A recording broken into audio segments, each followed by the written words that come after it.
Assalamualaikum. If you need to do your witr, inshallah ta'ala, you can do so at the auditorium next to it, inshallah. This is the salah. If you do your witr, you can do so at the auditorium, inshallah.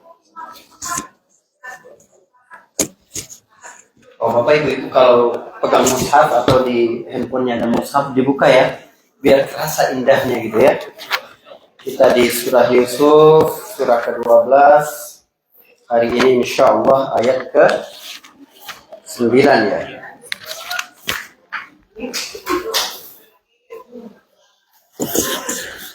Bismillahirrahmanirrahim. Assalamualaikum warahmatullahi wabarakatuh. Alhamdulillah wassalatu ala rasulillah. Jamaah salat Isya dan qiyam Ramadan Masjid At-Tahir Los Angeles yang dirahmati Allah Subhanahu wa taala. Hari ini adalah bagian ketiga kita belajar pelajaran keterampilan hidup dari Nabi Yusuf alaihissalam. Kita perbarui lagi motivasi kita bahwa ini sebagaimana disebutkan oleh Allah Subhanahu wa taala adalah kisah terbaik ya. Jadi ketika Allah berkata, untuk melihat di ayat ketiga surah ini, Nahnu naqussu 'alaika ahsanal qasas. Kami ceritakan kepada engkau kisah terbaik. Jadi datang dalam bentuk superlatif, the best story. Itu punya dua pengertian. Yang pertama, bisa jadi maknanya adalah Allah menceritakan di dalam Al-Quran itu cerita Nabi Musa, cerita Nabi Saleh, cerita Nabi Adam, cerita nabi-nabi yang lain. Tapi yang terbaiknya adalah kisah Nabi Yusuf alaihissalam. Bisa begitu? Atau dia juga bisa bermakna begini. Kisah Yusuf ini orang-orang bisa dapatkan dari berbagai versi. Dari Bani Israel, dari cerita kakek nenek mereka terdahulu. Tapi yang paling baik adalah versi Al-Quran. Jadi, kalau banyak cerita manusia, versi manusia tentang Nabi Yusuf, ini versi terbaiknya. The best versionnya of Yusuf story itu ada di Al-Quran. Dan dia dibandingkan dengan kisah nabi-nabi yang lain atau kisah umat terdahulu yang lain, ini kisah terbaik. Itulah makanya kita perlu membedah, menganalisa satu demi satu. Sebab kata-kata di dalam Quran surat Yusuf itu benar-benar memberi pelajaran yang baik.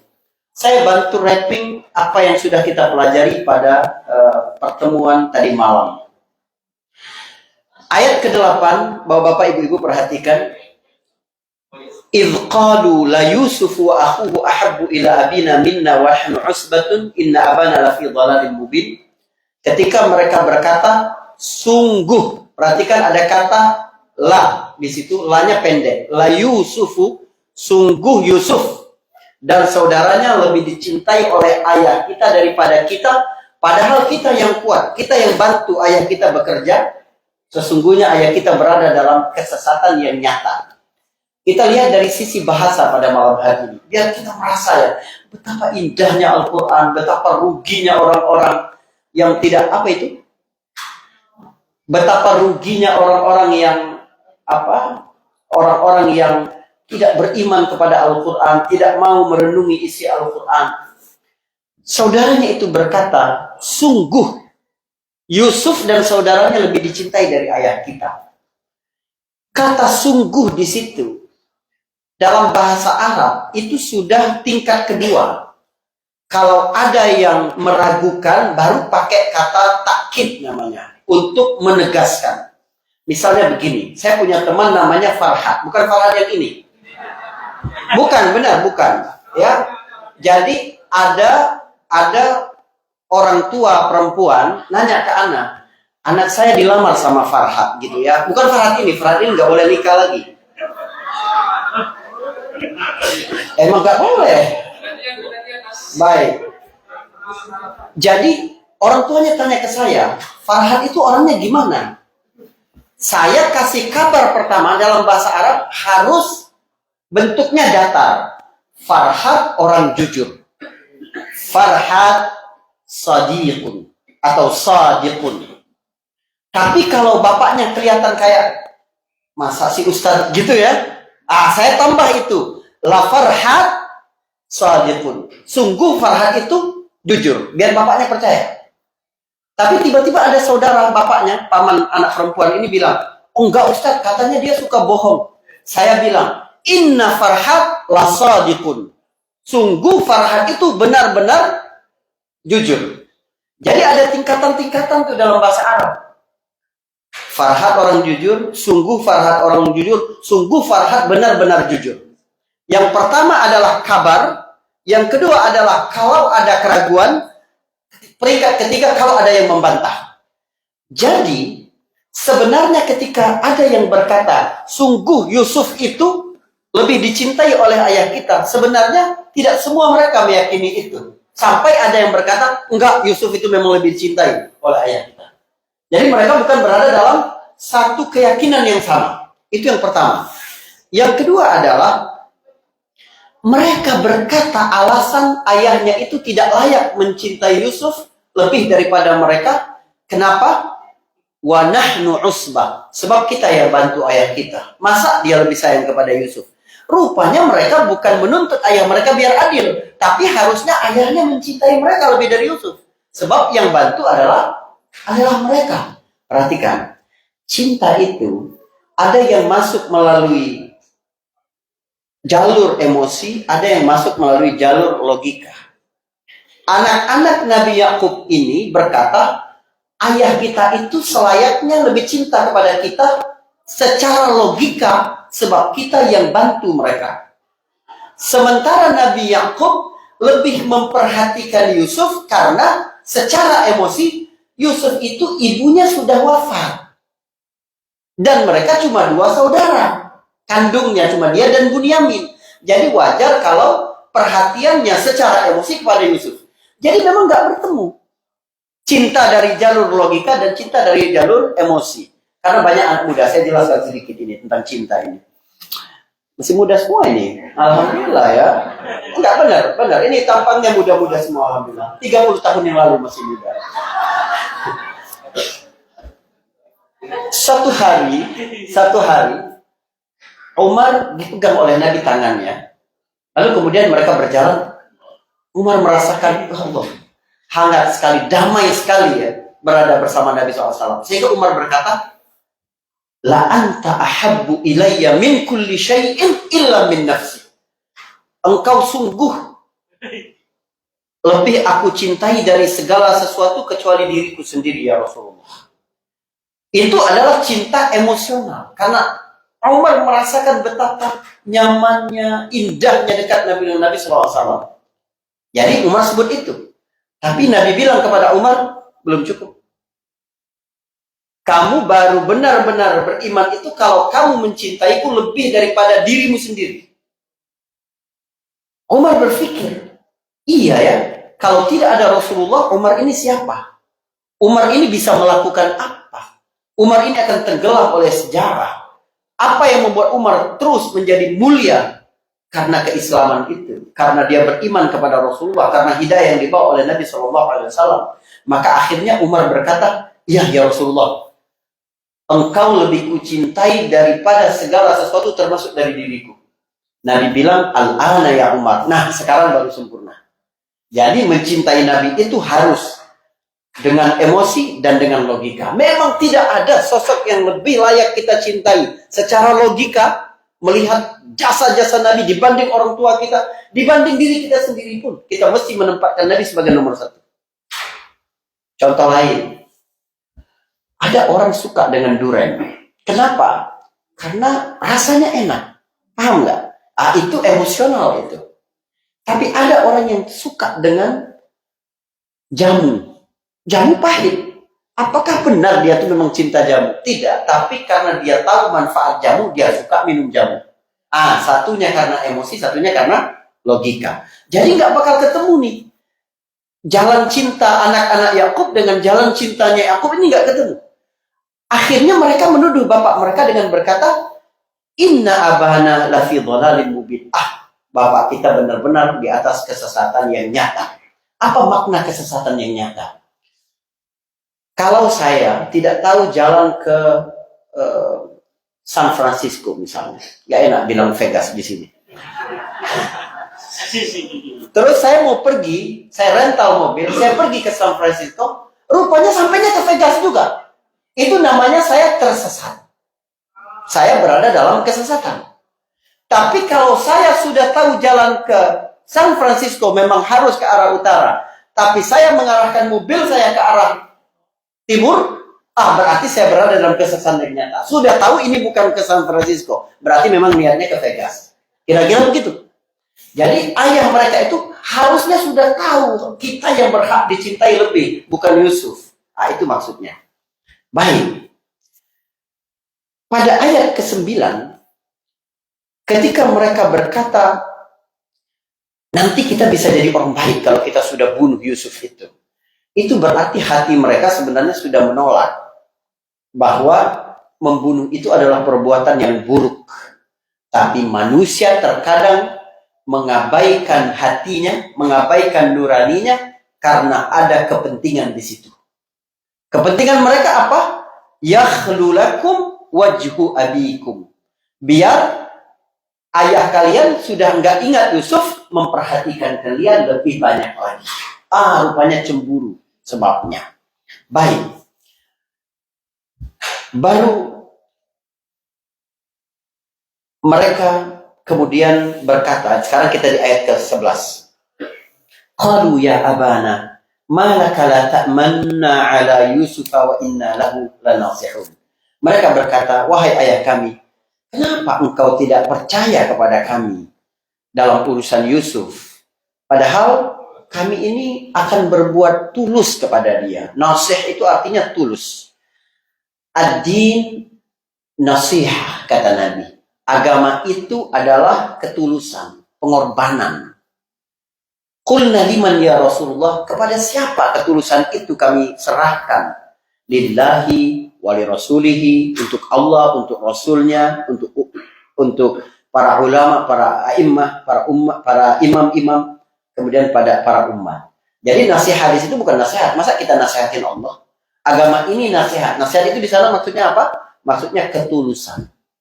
Memang kita melakukan untuk Allah Subhanahu wa Ta'ala, berkorban untuk Allah, baru untuk Rasulnya, baru untuk imam-imam, pemimpin-pemimpin umat, baru untuk seluruh umat Muslim. Mereka berkata, ayah, kenapa engkau tidak percaya kepada kami? Lam di situ, la itu menunjukkan tidak, bukan menunjukkan jangan, sehingga dia tidak mengubah gramatika dalam fi'il mudhari atau bentuk present tense di ta'manna.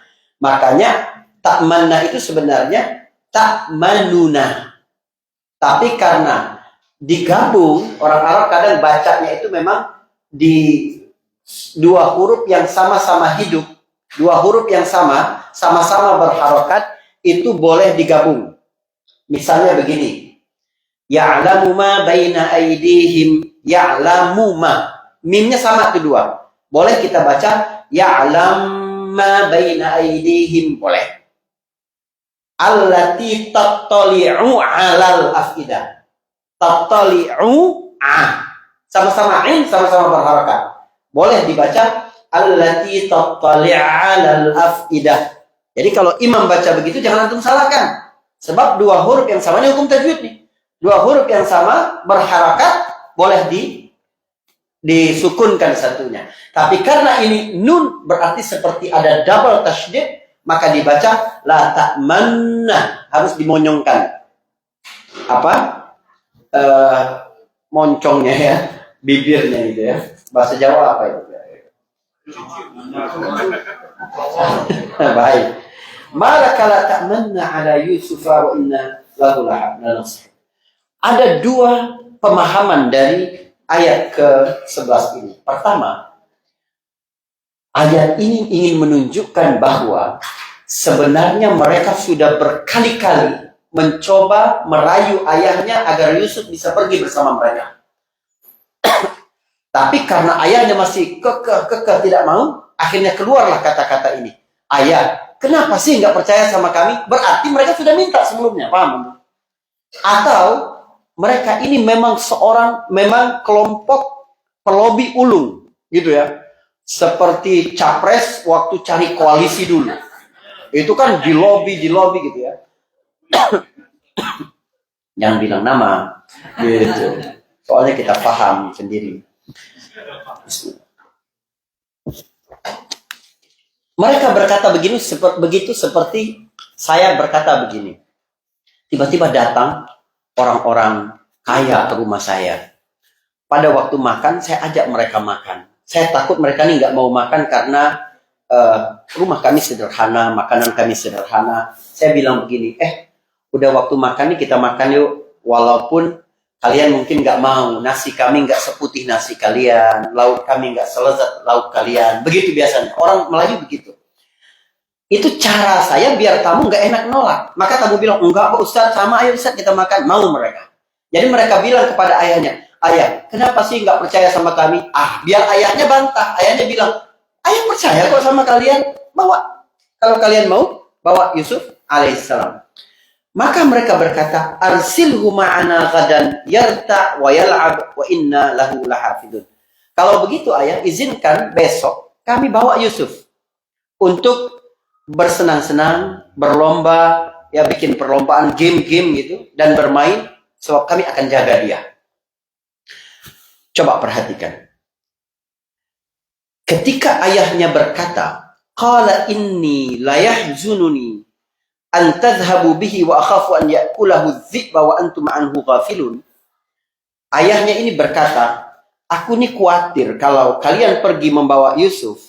Aku takut nanti Yusuf dimakan serigala saat kalian lengah, kata ayahnya. Subhanallah, lihat ya. Kata-kata itu memang berpengaruh. Hati-hati betul Anda berkata-kata, pas langit terbuka, Allah kabulkan. Sebelumnya, mungkin tidak terfikir di kalangan saudara Yusuf itu, alasan apa ya yang harus mereka utarakan kepada ayahnya ketika mereka sudah buang Yusuf. Tapi ayahnya yang kasih jalan. Aku takut dimakan serigala. Udah, tinggal ngomong gitu aja nanti. Paham? Sama seperti di ayat ke-10. Mereka berkata, buang saja deh Yusuf itu ke dalam sumur. Nanti bisa jadi dia dipungut oleh kafilah yang mau ngambil air. Lalu dia selamat. Benar kan kejadian? Ada orang yang berdoa kepada Allah pun kata-katanya buruk. Hati-hati bu. Marah bagaimanapun kita dengan anak, jangan keluar kata-kata buruk. Karena itu bisa jadi doa. Atau ada orang berdoa kepada Allah begini, anaknya sakit. Ya Allah, kenapa anakku sakit? Biar aku saja yang sakit. Kenapa? Kenapa? Mau tukaran kenapa? Ya Allah, sehatkan anakku sebagaimana kau sehatkan aku. Allah tidak seperhitungan itu dengan Anda. Gitu. Allah nggak berhitung begitu dalam memberi nikmat. Jadi berdoalah dengan doa yang baik. Orang anaknya dimati, ya Allah udahlah kumpulkan sisa umurku, sisa umur suamiku, susah, yang penting dia nggak meninggal. Lah, kenapa begitu? Ya, kasihan juga nanti anakmu hidup sendiri, yang lain sudah meninggal di bumi ini. Baik. Aku takut nanti dimakan oleh serigala. Ayat ke-13 ini, Bapak Ibu yang berbahagia, juga memberikan satu keterampilan penting dalam hidup. Kamu tidak harus bercerita semua kelemahan dirimu karena nanti bisa dimanfaatkan orang. Ingat itu. Gak usah cerita Anda takut dengan kecoa, gak usah. Karena nanti dijailin teman, Anda takut. Jadi, ya benar ini. Ya, pokoknya jangan cerita gitu. Gak usah cerita bahwa Anda takut sama istri gitu ya. Gak usah takut. Nanti Anda dikerjain sama teman Anda gitu ya. Dia bisa apa? Memeras Anda gitu. Yuk traktir, kalau enggak gue laporin dulu istri dulu. Akan begitu. Pokoknya jangan bercerita kelemahan diri kepada orang lain. Berceritalah kelemahan diri kepada Allah Subhanahu wa taala. Dia yang maha kuat, dia yang maha mendengar, dia yang maha membolak-balik keadaan. Apa gunanya kita bercerita kelemahan kita kepada orang lain? Di Facebook pula. Di Instagram pula. Semua dunia. Ya. Jadi curhat, ngomong tentang kelemahan diri, tentang suami, tapi didengar oleh orang sedunia. Buat apa coba? Jangan. Ya, antum tidak boleh katakan itu. Tapi serahkan seluruh kelemahan kita itu kepada Allah Subhanahu wa taala. Dan lihat bagaimana dialog sang anak. Jadi surah ini ya dia bercerita dalam bentuk dialog, tapi keindahan sastrawinya tinggi sekali. Anak-anaknya menjawab di ayat ke-14, qalu la in akalahu dzi'ba wa nahnu usbatun inna idzal lakhasirun. Mereka berkata, kalau Yusuf sampai dimakan serigala, padahal kami ini orang-orang kuat, wah rugi sekali kami wahai ayah. Subhanallah. Lihat ya. Ini sifat seluruh manusia. Bukan cuma sifat Prabowo, Anies, atau Ganjar. Manusia itu sebelum dia memperoleh apa yang dia inginkan, dia sanggup berjanji segala sesuatu. Makan siang gratis, misalnya ya. Ini misal aja saya, terus terang aja. Apalagi macam-macam. Mereka bilang begini, oh kami omon-omon lah gitu kan. Kalau dimakan oleh serigala, kami rugi sekali. Jadi seolah-olah ayahnya itu, pokoknya ayah harus tenang deh. Kalau kami sudah dikabulkan gitu, permintaan kami ini engkau turuti, Yusuf aman, safe Yusuf. Akhirnya mereka pergi. Falamma dhahabu bihi wa ajma'u an yaj'aluhu fi ghayabatil jub' wa auhayna ilaihi lan tunabbi'annahum bi amrihim hadza wa hum la yash'urun. Mereka itu ya, dalam kitab-kitab tafsir itu dijelaskan. Waktu mereka akhirnya dapat izin membawa Yusuf itu, mereka gendong Yusuf itu waktu masih kelihatan sama ayahnya. Jadi Nabi Yakub ketika melepaskan anaknya, dan itu perhatikan, rupanya itu adalah pandangan terakhir Nabi Yakub alaihissalam sebelum terpisah puluhan tahun. Para ahli tafsir ada yang menyebutkan sampai 40 tahun. Ayahnya memberikan kepercayaan kepada anaknya, tapi anaknya berkhianat kepada dia. Pada sampai ke ayat ini kita dapat pelajaran. Seluruh orang tua harus dapat pelajaran bahwa keburukan itu bisa datang dari mana saja. Ada orang tua yang cuma berpikir menjaga anaknya dari keburukan-keburukan di luar rumah sehingga abai dari keburukan yang ada di dalam rumah. Dia pasang pagar yang tinggi, dikasih CCTV, menggaji security. Kenapa? Karena dia konsentrasi kejahatan itu datang dari luar. Padahal kejahatan bisa datang dari dalam. Apa kata Nabi misalnya? Alhamu al-maut. Hati-hati sama saudara ipar. Itu adalah bencana, kematian. Banyak sekali fitnah, banyak sekali pengkhianatan, perselingkuhan terjadi antara saudara ipar. Itu dari mana datangnya? Dari dalam. Maka kamu tidak hanya melihat bahaya yang datang dari luar, tapi belajar dari kisah Yusuf ini bahwa bencana bisa datang dari mana saja. Antar saudara, antar ya orang tua dan anak, menantu, ipar dan seterusnya, itu dapat terjadi. Yusuf dibawa oleh mereka ke sumur yang sudah mereka rencanakan untuk membuang Nabi Yusuf alaihissalam. Ketika di dalam rencana itu, ketika mereka memasukkan Yusuf ke dalam sumur, wa auhayna ilaihi, kami berikan wahyu kepada Yusuf, kami kabarkan kepada Yusuf, la tunabbi'annahum bi amrihim hadza wa hum la yash'urun. Yusuf, nanti kamu akan bongkar rahasia perbuatan buruk mereka ini, dan mereka tidak sadar sama sekali nanti. Dan benar, ketika nanti Yusuf berkuasa, Yusuf memulai rencana bagaimana skenario paling baik untuk menyebutkan kejahatan mereka dan menyebutkan bahwa dirinya adalah Yusuf. Semua saudara Yusuf itu tidak pernah menyangka bahwa raja Mesir yang ada di depan mereka itu adalah Nabi Yusuf alaihissalam. Setelah mereka membuang Yusuf ke dalam sumur itu, sebelumnya mereka ambil baju Yusuf, mereka buka baju Yusuf, dan mereka lumuri dengan darah kambing, ya, di darah domba, dilumuri dengan itu. Lalu mereka datang kepada ayah mereka, waja'u abahum isya'an yabkun. Mereka datang kepada ayahnya itu pada waktu Isya sambil menangis. Kenapa mereka memilih waktu Isya? Sebab udah habis buka puasa. Sebab malam itu memang sumber kejahatan. Kemudian ini ilmu kriminologi yang luar biasa. Bahwa kebohongan itu bisa diungkapkan dengan raut wajah. Sehingga mereka memilih waktu malam. Jadi kalau suami pulang malam, Kata-katanya, ceritanya perlu diselidiki dulu gitu ya. Lalu mereka memulai mengarang cerita kepada ayahnya. Ayah, tadi kami pergi, kami berlomba-lomba. Yusuf kami tinggal, gak ikut lomba karena dia masih kecil. Kami tinggal di dekat bekal makanan kami. Fa'akalahu dzikbu. Tiba-tiba dia dimakan oleh serigala. Wa ma anta bimu'minin lana walau kunna shadiqin. Pasti engkau gak percaya. Walaupun kami jujur.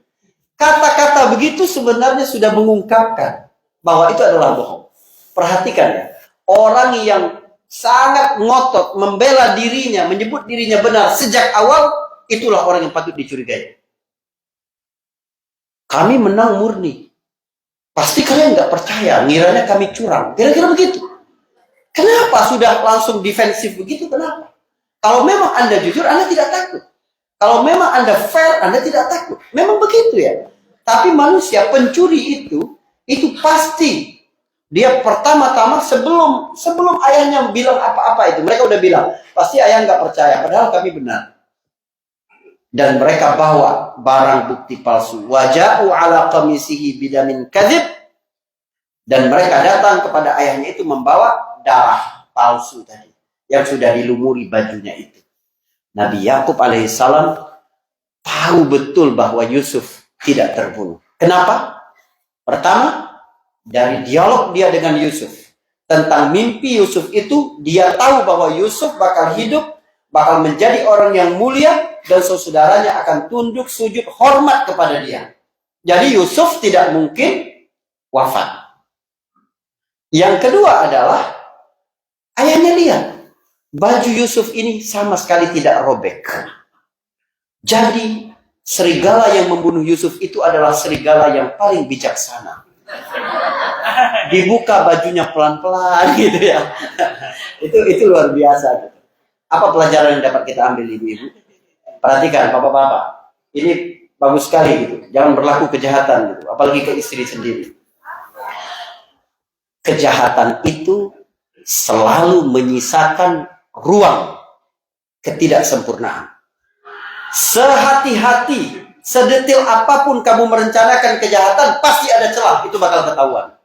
Gak mungkin gak ketahuan. Serapi apapun itu, di password WA-nya, di password lagi handphonenya, di password, pada waktunya mesti ketahuan. Jadi memang paling baik di dunia ini, jujur, jangan neko-neko. Barakallahu fikum. Assalamualaikum warahmatullahi wabarakatuh. Ini apa yang terjadi di rumah Nabi Yusuf.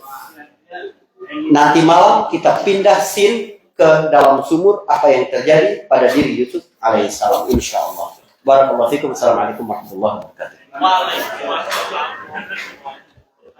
Kenapa? Kok kata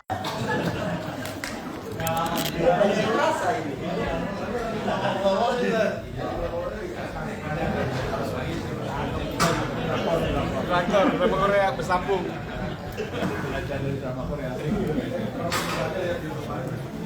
Sallu sunan al-fitri ra'atan jami'a rahimakumullah.